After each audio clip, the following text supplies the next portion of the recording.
Chapter 3 Gon, Killua, and Sasuke. It was a bustling night in Musutafu, people going about their day, unafraid of anything because they were protected by the most powerful heroes.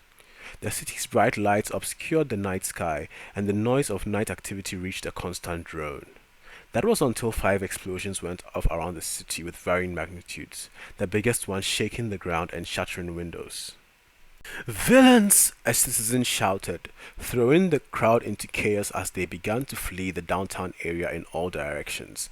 It was hard to determine which place was safe, as the explosion occurred all around the city. The smallest explosion had occurred in one of the alleys of the overpass of the Tatooine station. The outburst of wind had covered the alleyway and the streets with shattered glass from the surrounding buildings, and there were a few injured people in the streets. Lying at the epicenter of the explosion were 2 boys and a younger girl, a dark-haired boy in a green attire and another with white hair. The 2 boys stared, opening their eyes as they regained consciousness. The first up was the white-haired cat-eyed boy in a white t-shirt and blue shorts. He rushed towards the dark-haired girl who was dressed like a Japanese shrine maiden. "Aluka!" He grabbed her, brushing her hair off her face. She mumbled untouched, waking up to see her brother's smiling face. "Big brother!" The other boy was still recovering, his ears perked up on hearing the name. His nose twitched with familiar smell. "Killua?" he muttered as he sat up, wiping his eyes. A big smile appeared on the cat-eyed boy's face. "Gone!" Killua Zoldyck, 14 male. Quirk unknown. Quirk description: Killua can convert his aura into electricity and use various charge-related abilities. The amount of charge he can store increases with training. His assassin training allows him to access additional ninja-like abilities and poison resistance. "Killua!" the dark-haired boy shouted in recognition, the 2 boys jumping to hug each other and doing a fan handshake. "Gon, what are you doing here?" "We were coming to see you on Whale Island." "Killua, nice to see you. Did you also follow that shiny butterfly?" Gon asked, his face beaming. "Aluka did. I followed her," Killua stated, looking around. "Looks like we're back in York New." Gon's nose twitched as he smelled the air around and took in the sights. "I don't know." He scratched his head. "Smells very different." "Of course it does, idiot," Killua snapped annoyingly at his friend. "It's a city." They were interrupted by the sound of several approaching sirens that came into the area. "Anyways, we should get our bearings elsewhere." Killua scooped up his sister, and he and Gon disappeared into the night, right before a bunch of policemen turned the corner to inspect the source of the explosion. "There's nothing here," the first policeman stated. "Maybe it's a villain with an invisibility quirk?" the other wondered. "We should get the pro-heroes here." The site of the second explosion was an abandoned 12-floor mid-rise building downtown that had become a nest for many unsavory types. At the epicenter of the windburst, a giant circular container had appeared on the 6th floor, sealed with the kanji tags and with a dark miasma effusing from it all the way through the roof that had been torn open. "This is gonna bring heroes here," a chipped-toothed man with a whip tattoo on his hand said. "Yeah, but it looks like it could be something fun," another man said as he inched closer towards the container. There were about a dozen others in the room who were split on whether to stay and open the container or leave. "If you leave, any treasure I find is all mine," the second man said, approaching the container very cautiously. Before he could open it though, the effusions started to push out with more force, causing the wood covering it to splinter. One by one, the tags that held the container together began to come off.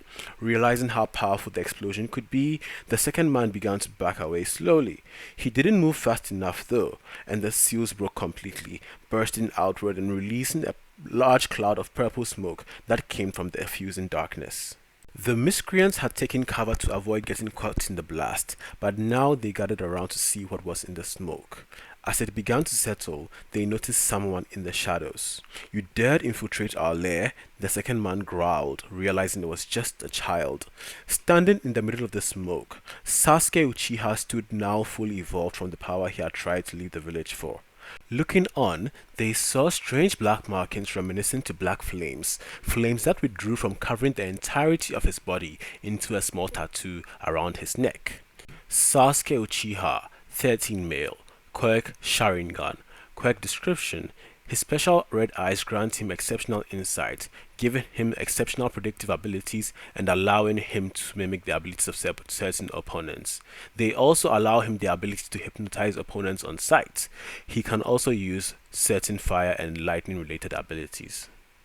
Get out of my sight, Sasuke warned as they gathered around him, clearly not willing to stand down, trying to take on a child. Pathetic.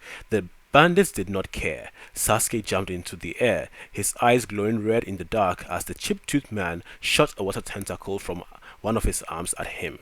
This was followed by several finger blasts from the second man, hitting Sasuke square in the chest. Well, that was easy, the second man smirked. There were approving grumbles amongst the others, with many compliments about how great their leaders were. Before they could settle into their victory though, Sasuke's body turned into a splinter of wood with holes in it. A bright white light filled the room, accompanied with loud chirping sounds that were like 1,000 birds flapping and chirping. The chip-toothed man felt a presence behind him. He felt a warm liquid drip down the sides of his mouth as a sharp pain pierced the center of his chest. This was followed by a cold feeling in his heart. He looked down to realize that Sasuke's hand had pierced through his chest with what appeared to be a lightning jab. "Mizubuki," the second man muttered on seeing his friend in such dire straits. He began to growl, his rage bubbling into a roar. "10-finger disco shots," he shouted as he released several continuous shots at Sasuke, who used Mizubuki as a human shield for the first few meters, discarding him as he disappeared behind a column, then releasing several shurikens at his assailants. Sasuke jumped into the air, bouncing from column to column as the light-shot man dodged most of his shurikens, though a number of them caused skin-deep wounds cutting across the man's arms and legs.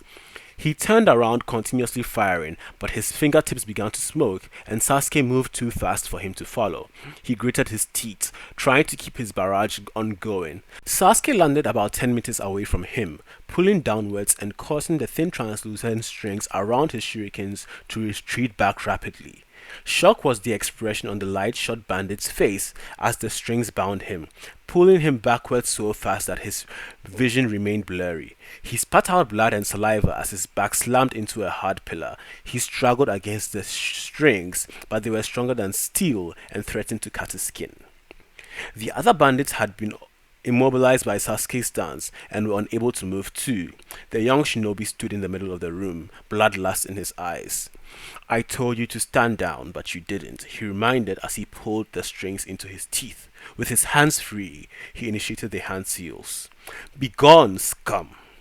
"Fire style, dragon flame jutsu," he thought, spitting flames from his mouth like a dragon that burst out explosively, traveling in all directions across and engulfing all those who were attached to the ends of the strings. Several screams of pain and terror erupted across the room, the powerful flames creating a bright light that was observed in the surrounding streets as the citizens saw the building appear to spontaneously combust. "There's a villain still there. Where are all the heroes? Somebody do something!" If you enjoyed this audio recording of this fanfiction, please like and subscribe to my channel. If you would like to read more, please check out the Wattpad link in the pinned comment.